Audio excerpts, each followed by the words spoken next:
Hello నమస్తే, నేను అశోక్. ఆంధ్రప్రదేశ్కి సంబంధించి ప్రస్తుతం భూ వివాదం పెద్ద ఎత్తున చర్చనీయాంశంగా మారుతుంది. మొన్నటిదాకా అమరావతికి సంబంధించిన ల్యాండ్ వివాదాల మీద పెద్ద ఎత్తున చర్చలు చూస్తూ వచ్చాము. అమరావతికి సంబంధించి రెండోసారి భూసేకరణ చేపట్టాలని చెప్పేసి రాష్ట్ర ప్రభుత్వం ఏదైతే నిర్ణయం తీసుకుందో ఆ భూసేకరణకు వ్యతిరేకంగా రైతులందరూ కూడా ఆందోళన చేస్తూ వచ్చారు. వాళ్ళందరినీ కూడా నిలదీస్తూ వచ్చారు. అధికారులను సైతము గ్రామాల నుంచి తరిమి కొట్టేటువంటి పరిస్థితిని కూడా మనం చూస్తూ వచ్చాము. అయితే ఇప్పుడు ప్రభుత్వానికి సంబంధించిన భూములన్నింటినీ కూడా ప్రైవేటు కంపెనీలకు అప్పచెప్పే విధంగా, ప్రైవేటు కంపెనీలకి అప్పనంగా ఇచ్చే విధంగా చంద్రబాబు నాయుడు సర్కారు ఒక నిర్ణయాన్ని తీసుకుంటూ వస్తుంది. ఇప్పటికే విశాఖకు సంబంధించి ఎన్నో వేల కోట్ల విలువైనటువంటి భూములన్నింటినీ కూడా ప్రైవేట్ కంపెనీలకి అప్పనంగా దోచిపెడుతూ ఉన్నారు. లులుకి సంబంధించిన కంపెనీని చూసుకున్నా, అలాగే ఉర్సా కంపెనీకి చూసుకున్నా, టీసీఎస్కి సంబంధించి చూసుకున్నా, కాగ్నిజెంట్కి సంబంధించి చూసుకున్నా, ఇలా చాలా ప్రైవేట్ కంపెనీలకు కూడా వేల కోట్ల విలువ చేసేటువంటి భూములన్నింటినీ కూడా చంద్రబాబు నాయుడు సర్కారు అప్పనంగా ఇచ్చేస్తూ ఉంది. అతి తక్కువ ధరకే ఇచ్చేస్తూ ఉంది. ఇటీవల విజయవాడకి సంబంధించి ఎంతో ప్రతిష్టాత్మకంగా ఉన్నటువంటి బస్ స్టాప్కి సంబంధించిన భూముల్ని కూడా లులు కంపెనీ కూడా అప్పచెప్పేందుకు కూడా కేబినెట్ ఆమోదం తెలుపుతూ వచ్చింది. దాదాపు 5 ఎకరాల భూమిని, అక్కడ ఉన్నటువంటి ప్రభుత్వ ఆస్తిని లులు కంపెనీకి చాలా తక్కువ ధరకి ఇస్తున్నట్టు కూడా చెప్తూ ఉంది. సో లులు కంపెనీకి భూములు ఇవ్వడం మీద చాలా పెద్ద ఎత్తున వ్యతిరేకత వ్యక్తమవుతూ ఉంది. అన్ని పార్టీలకు సంబంధించి కూడా దీన్ని తప్పుపడుతూ ఉన్నారు. ఇలా చాలాసార్లు, అంటే గతంలో జగన్మోహన్ రెడ్డికి సంబంధించి ఇలా ప్రభుత్వ ఆస్తిని అమ్మేస్తున్నారు, ఏదో చేస్తున్నారని చెప్పేసి ఎలాగైతే ఆరోపణలు చేస్తూ వచ్చారో వాటన్నిటినీ కూడా ఇప్పుడు పరిశీలిస్తూ చంద్రబాబు నాయుడు కూడా అదే దారిన వెళ్తున్నారు, ఆయన కూడా తప్పులు చేస్తున్నారంటూ కూడా మాట్లాడుతూ వస్తున్నారు. అయితే ఇక్కడ నేను కోట్ చేయాలనుకున్నటువంటి మెయిన్ అంశం అంటే, ఇటీవల విశాఖకు సంబంధించి, విశాఖ భూములకు సంబంధించి కుంభకోణం జరిగింది. అక్రమంగా వేల కోట్ల విలువ చేసేటువంటి భూములకి విశాఖ శారదాపీఠానికి అప్పచెప్పారంటూ కూడా చంద్రబాబు నాయుడు గారు అధికారంలోకి వచ్చినా అప్పుడు జగన్మోహన్ రెడ్డి ఏదైతే విశాఖ శారదాపీఠానికి ఇచ్చినటువంటి 15 ఎకరాల భూమి ఉందో ఆ భూమిని వెనక్కి తీసుకుంటున్నామంటూ కూడా కేబినెట్ సాక్షిగా ఆమోదం తెలిపి ఆ భూములు వెనక్కి తీసుకోవాలని చెప్పేసి కూడా నిర్ణయం తీసుకుంటూ ఉంది. దానికి సంబంధించి కూడా విశాఖ శారదాపీఠానికి సంబంధించిన స్వామీజీలు కూడా దాని మీద కోర్టుకు వెళ్తూ వచ్చారు. కోర్టులోనే మేము తేల్చుకుంటూ ఉన్నాము, ఇది ఎక్కడా కూడా అక్రమంగానో లేదంటే అప్పనంగానో ఎవరో ఇచ్చేటువంటి అంశం కాదు.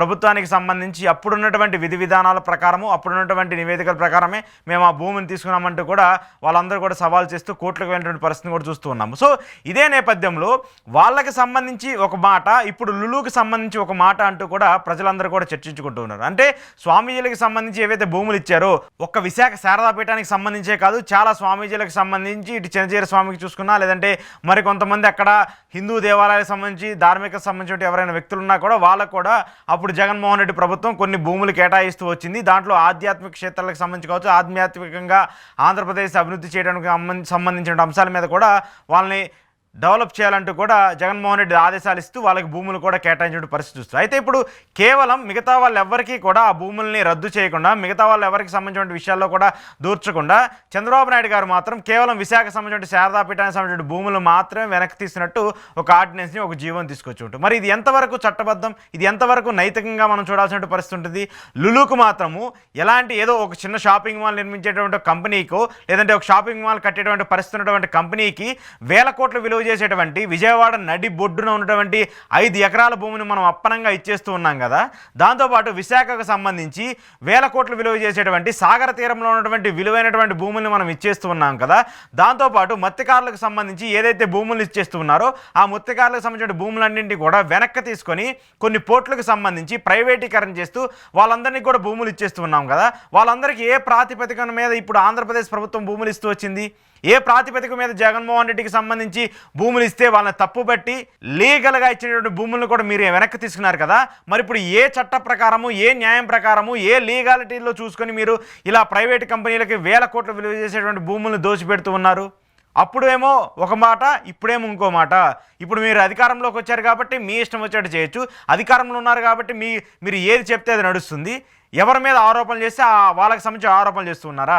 మీరు కూటమిలో ఉన్నటువంటి బీజేపీ ప్రభుత్వానికి సంబంధించి, మీరు కూటమిలో ఉన్నటువంటి బీజేపీ గవర్నమెంటు వివిధ ప్రాంతాల్లో ఇదే శారదాపీఠానికి సంబంధించో, లేదంటే వాళ్ళకి సంబంధించినటువంటి ఋషికేశులో కావచ్చు, మిగతా ప్రాంతాలన్నింటినీ కూడా వాళ్ళకి సంబంధించిన భూములు ఇలా ఎవరైనా ప్రభుత్వాలు ఇస్తే దానికి ఆధ్యాత్మికంగా డెవలప్ చేయడానికి, లేదంటే ఆధ్యాత్మికంగా వాటిని విస్తరించడానికి వాళ్ళు చేసినటువంటి ప్రయత్నాలు ఎన్నో ఉన్నాయి కదా. మళ్ళీ మిగతా ప్రాంతాల్లో లేనటువంటి అంశము ఒక ఆంధ్రప్రదేశ్లో మాత్రమే ఎందుకు వస్తుంది? ఆంధ్రప్రదేశ్కి సంబంధించినటువంటి మాత్రమే ఎందుకు వినిపిస్తూ ఉన్నాయి? ప్రైవేటు కంపెనీలకు ఇచ్చేటువంటి భూములకి సంబంధించి మాత్రం మీరు పట్టించుకోరు. కానీ స్వామీజీలకు సంబంధించినటువంటి చట్టబద్ధంగా న్యాయబద్ధంగా లీగల్గా జరిగినటువంటి భూములు ఇచ్చేటువంటి అంశాల మీద మాత్రము మీరు వాళ్ళ మీద ఆరోపణలు చేస్తారు, లేదంటే వాళ్ళని ఏదో పార్టీకి అంటగట్టే విధంగా మాట్లాడతారు. మీ ఎమ్మెల్యేలు మీరు మంత్రులు నోటికి వచ్చినట్టు ఎలా పడితే అలా మాట్లాడుతూ ఉంటారు. మీ మీడియా ఛానల్స్లో విస్తృతంగా ప్రచారాలు చేస్తూ ఉంటారు. ఇది ఎంతవరకు ప్రజాస్వామ్యబద్ధంగా చూడాలి? అంటే మీరు ఇస్తేనేమో తప్పు కాదు, మిగతా వాళ్ళు ఇస్తేనేమో తప్పు. మీకు మంచి చేస్తేవో లేదంటే మీకు సపోర్ట్గా మాట్లాడితేనో మీకు వెనకాలంటేనే మాత్రమో అది తప్పు కాదు. మిగతా వాళ్ళు ఎవరికో సపోర్ట్ చేశారని చెప్పేసో లేదంటే మీకు వ్యతిరేకంగా మాట్లాడారని చెప్తేనేమో అది తప్పు. ఇది ఎలా ప్రజాస్వామికంగా నైతికంగా ఎలా విలువ అవుతుంది? ఇంకొక విషయం, మెయిన్గా రైతులకు సంబంధించిన వ్యవహారంలో కూడా ఇప్పుడు పెద్ద ఎత్తున ఇది చర్చనీయాంశంగా మారుతుంది. రైతులకు సంబంధించిన వ్యవహారం మీద కూడా ఇప్పుడు వాళ్ళ భూములన్నీ కూడా గతంలో చంద్రబాబు నాయుడు గారు అధికారంలో ఉన్నప్పుడు 2014 నుంచి 2019 వరకు రైతులకు సంబంధించిన గోడాములు కట్టుకోవడానికి ప్రభుత్వానికి సంబంధించిన భూములన్నింటినీ కూడా బదిలీలు చేస్తూ ప్రభుత్వానికి సంబంధించిన భూముల్లో గోడాములు కట్టుకొని కోల్డ్ స్టోరేజ్ లాగా పెట్టేసుకొని అక్కడ వాళ్ళు సేకరించినటువంటి ధాన్యాన్ని అన్నింటినీ కూడా అక్కడ కట్టుకోండి అని చెప్పేసి చంద్రబాబు నాయుడు గారు చెప్తూ వచ్చారు. ఆ తర్వాత జగన్మోహన్ రెడ్డి ఇచ్చి ఎక్కడా కూడా వాటిని రద్దు చేయలేదే. జగన్మోహన్ రెడ్డి వాటిని రద్దు చేసి మేము మళ్ళీ వెనక్కి తీసుకున్నామని చెప్పలేదే. ఒక మంచి విషయంలో లేదంటే ప్రజలకు ఉపయోగపడే అంశాన్ని ఏదైనా ఉంటే ఖచ్చితంగా దాన్ని అందరూ కూడా ఫార్వర్డ్గా ముందుకు తీసుకెళ్తూ ఉంటారు. కానీ ఇప్పుడు మీరు చేస్తున్న పరిస్థితి ఏంటి? ప్రభుత్వ భూములన్నింటినీ కూడా ఎవరో ప్రైవేట్ సంస్థలకు దోచిపెడుతున్నారు. అవి కూడా షాపింగ్ కాంప్లెక్స్ కట్టేటువంటి కొన్ని కంపెనీలకి. విజయవాడలో డీమార్ట్లు లేవా? విజయవాడలో రిలయన్స్ మార్ట్లు లేవా? విజయవాడలో విజేత సూపర్ మార్కెట్లు లేవా? మరి వీటన్నిటికీ లేనటువంటి ప్రత్యేకత ఎందుకు ఒక లులు మాల్కే? విశాఖలో లులు మాల్కి సంబంధించి అంటే ఇప్పటి వరకు 20-25 వరకు విజయవాడలో వైజాగ్లోనో విజయవాడలోనో ఇప్పటి వరకు షాపింగ్ మాల్స్ లేవా? ఇప్పటి వరకు మల్టీప్లెక్స్ లేవా? అవన్నీ ఉన్నాయి కదా. మిగతా వాటన్నిటికి వర్తించినటువంటి ఒక అంశము ఎందుకు వర్షాకి ఎందుకు లులుకి మాత్రమే వర్తిస్తూ వస్తుంది? ప్రభుత్వానికి సంబంధించి న్యావీకి సంబంధించిన భూములన్నింటినీ కూడా దోచిపెట్టాల్సిన పరిస్థితి ఎందుకు వస్తుంది? అంటే మనకు అధికారం ఉంది, మనం ఇష్టం వచ్చినట్టు చేయొచ్చు, ఎవరినైనా దోచేయచ్చు, ఎవరి దగ్గరైనా పెట్టేయచ్చు.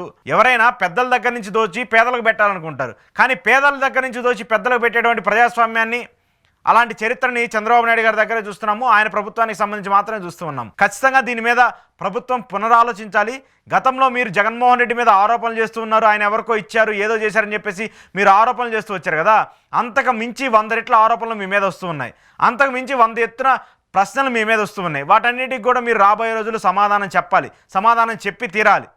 ఎందుకంటే మిగతా వాళ్ళకి మనం ఏదో మంచి చేస్తామని అనుకుంటున్నారు, కానీ మీరు ప్రజల దగ్గర నుంచి వాళ్ళ దగ్గర వచ్చేటువంటి వాళ్ళు సంపాదించుకునే క్రెడిబిలిటీ మొత్తాన్ని కూడా మీరు పోగొట్టుకుంటూ ఉన్నారు.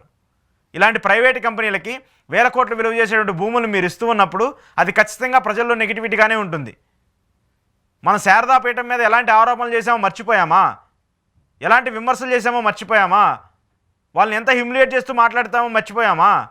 మిగతా ఆశ్రమాలకు సంబంధించి ఎక్కడా లేనటువంటి ఒక విధి విధానాలని, మిగతా ఆశ్రమాలకు సంబంధించి ఎక్కడా వర్తించేటువంటి రూల్స్ని తీసుకొచ్చి మరి కేవలం విశాఖ శారదాపీఠానికి మనం అప్లై చేస్తూ వచ్చాం కదా. మరి వాళ్ళు చేసిన తప్పేంటి? అంటే మీకు నచ్చలేదు, మీకు కక్షపూరితంగా ఉన్నారు, లేదంటే మీకు వ్యతిరేకంగా ఉన్నారని చెప్పేసి మీకు మీరే అనుకొని మీ మీడియా ఛానల్స్లో తప్పుగా చూపించి వాళ్ళ మీద ఆరోపణలు చేసే స్థితికి దిగజారారు మనం. ఇది ఖచ్చితంగా నైతిక పద్ధతి అయితే కాదు.